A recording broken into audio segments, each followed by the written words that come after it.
We are going to focus on a concept called slip.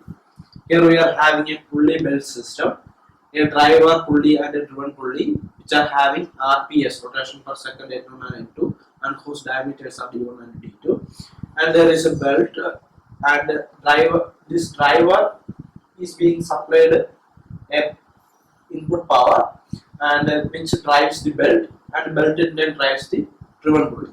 Now, slip occurs whenever there is a relative motion between belt and pulley. That is, actually in ideal case, we suppose that there is friction between this pulley and belt, and the pulley and belt move along in the same path, such that there is no relative motion.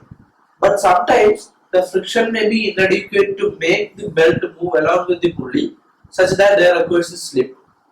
That means there is a relative motion between the pulley and the belt. So then there occurs slip. Now, this is the driven pulley, and here let's take that at the surface point, let the velocity will be pi d1 n1, since n1 is rotation per second, pi d1 n1. Now, if slip occurs there, obviously the speed of belt will be smaller than that of pulley. So, belt velocity will be lesser than that of driver pulley. Now, for the first pulley, that is the driver pulley, we call that let S1 be the slip percentage. Then, driver pulley velocity minus belt velocity is given by the driver pulley velocity we know pi d1 n1. When it is multiplied with the slip percentage divided by 100, that is pi d1 n1 into S1 by 100, we get the difference of driver pulley minus belt velocity.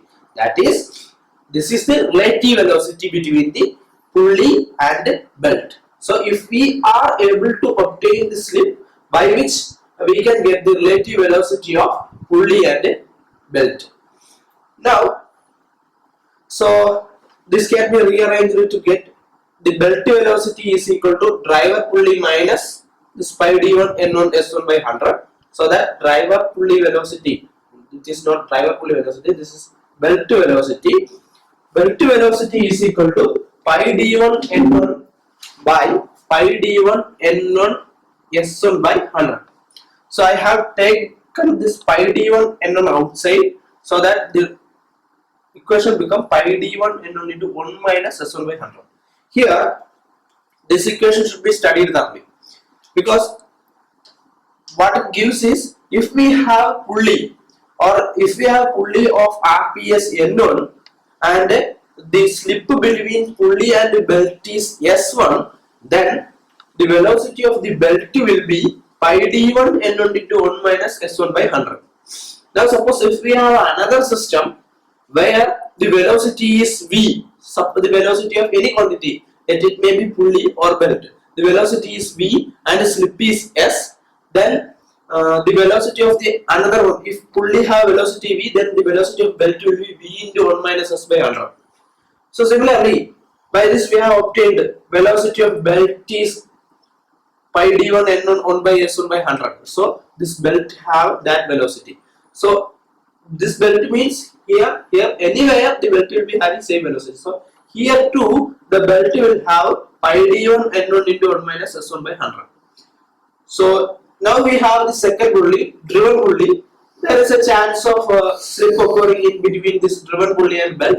Suppose if S2 is the slip here, we know if velocity of the particular entity, let it may be pulley or belt, is known and slip is known, we can find the velocity of the another one. So here velocity of belt is known.